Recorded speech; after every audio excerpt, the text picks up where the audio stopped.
श्री परमात्मने नमः। साधन सुधा सिंधु अध्याय जिन खोजा तिन पाइयाँ। आगे योग वशिष्ठ में राम जी और वशिष्ठ जी का संवाद आता है। राम जी ने वशिष्ठ जी से पूछा कि महाराज, आप जिस ब्रह्म की बात कहते हैं वह ब्रह्म क्या है, कैसा है? यह सुनकर वशिष्ठ जी चुप हो गए। थोड़ी देर के बाद राम जी ने फिर कहा कि महाराज, उस ब्रह्म का वर्णन कीजिए। वशिष्ठ जी ने कहा कि मैंने उसका वर्णन कर दिया। तात्पर्य है कि मौन ही उस ब्रह्म का वर्णन है।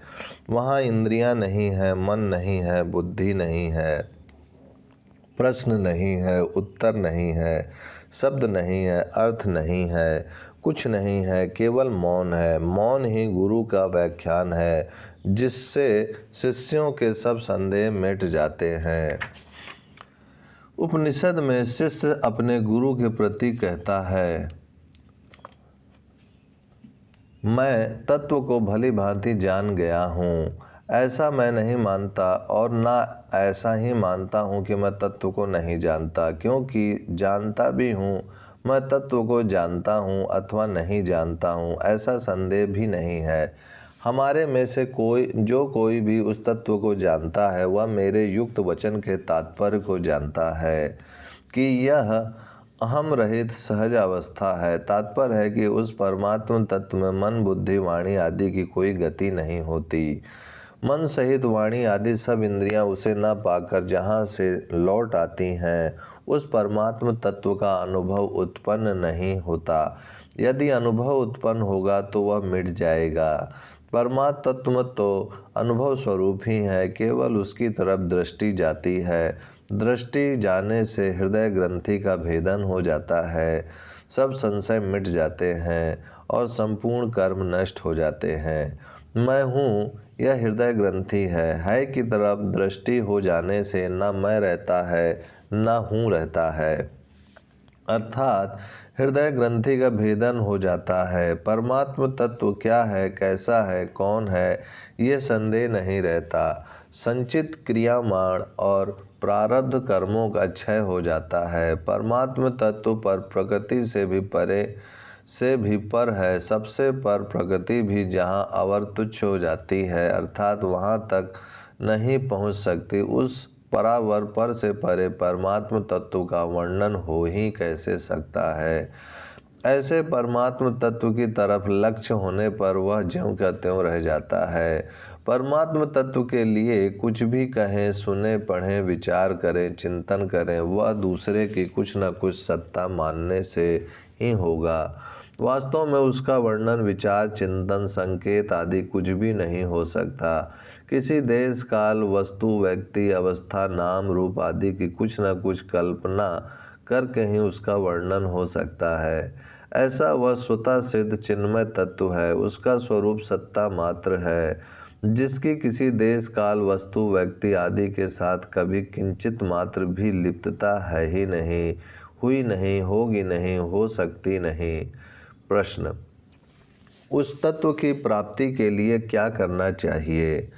उत्तर, परमात्म तत्व किसी देश, काल आदि में बंधा हुआ नहीं है। वह सब देश, सब काल, सब वस्तुओं में, संपूर्ण व्यक्तियों में, संपूर्ण घटनाओं में, संपूर्ण परिस्थितियों में, सब अवस्थाओं में विद्यमान है और इन सब से अतीत भी है। जो सब में विद्यमान है वो हमारे में भी विद्यमान है, और जो सब समय में विद्यमान है वह अभी भी विद्यमान है। अगर वह हमारे में नहीं है तो उसको सब में विद्यमान नहीं कह सकते। अगर वह अभी नहीं है तो उसको सब समय में विद्यमान नहीं कह सकते। जो हमारे में है और अभी है, उसकी प्राप्ति के लिए परिश्रम की जरूरत नहीं है। परिश्रम तो उसकी प्राप्ति में होता है जो देश, काल, वस्तु आदि से कुछ दूर हो। अतः हम परिश्रम करेंगे, उद्योग करेंगे, पुरुषार्थ करेंगे, क्रिया करेंगे, तब उस तत्व की प्राप्ति होगी। ऐसी बात नहीं है क्रिया करने से तो हम उससे दूर होंगे, क्योंकि क्रिया प्रकृति में होती है और प्रकृति सत्य नहीं है। प्रकृति से तो हमारा निरंतर संबंध विच्छेद हो रहा है।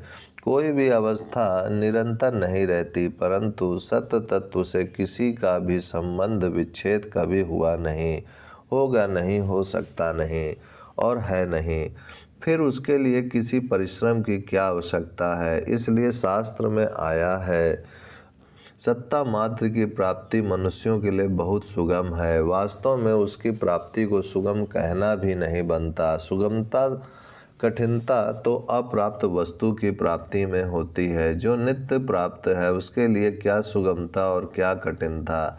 जैसे मैं हूँ, इस प्रकार अपनी सत्ता का अनुभव सभी को है। वस्तु, परिस्थिति, अवस्था आदि के अभाव का अनुभव सबको होता है, पर स्वयं के अभाव का अनुभव किसी को कभी नहीं होता। प्रत्यतु सबको सदा ही अपने भाव का अनुभव होता है। साधक को चाहिए कि वह मैं हूँ, इसमें मैं को आदर ना देकर हूँ को अर्थात निर्विकार नित्य सत्ता को आदर दे। हूँ को आदर देने से मैं अहम मिट जाएगा और है रह जाएगा।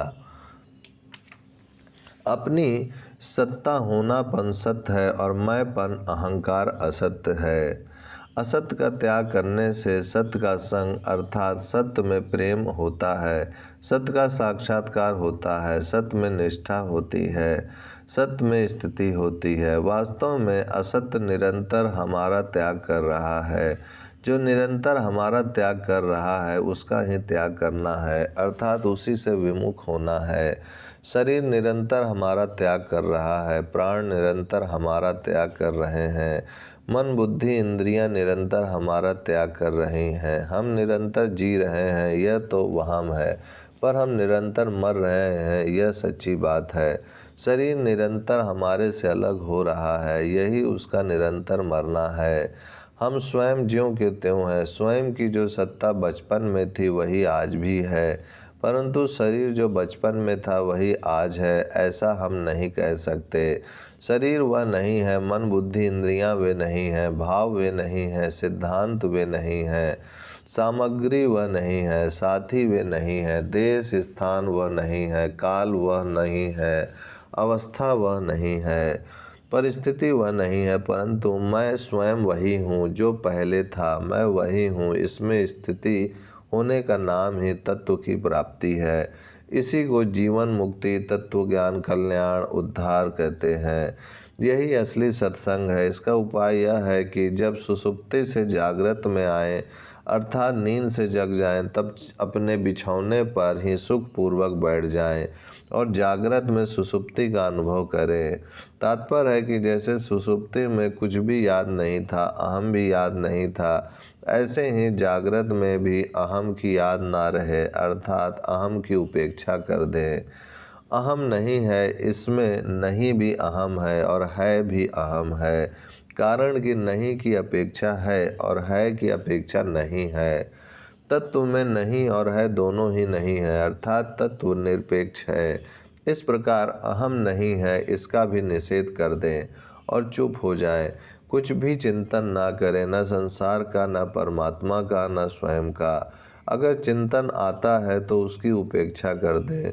जो अपने आप आता है उसके पाप पुण्य के भागी हम नहीं बनते। जैसे संसार में बहुत सी हत्याएं होती हैं और बहुत सा उपकार होता है, पर हम ना तो हत्या के पाप के भागी होते हैं और न उपकार के पुण्य के भागी होते हैं, कारण कि वह होता है हम नहीं करते। जो होता है उसके साथ हमारा संबंध नहीं है। जो होता है वह मिटता है, जो मिटता है वह असत्य है, जो असत्य है उसका हमारे से स्वतः संबंध विच्छेद है। ओम शांति शांति शांति।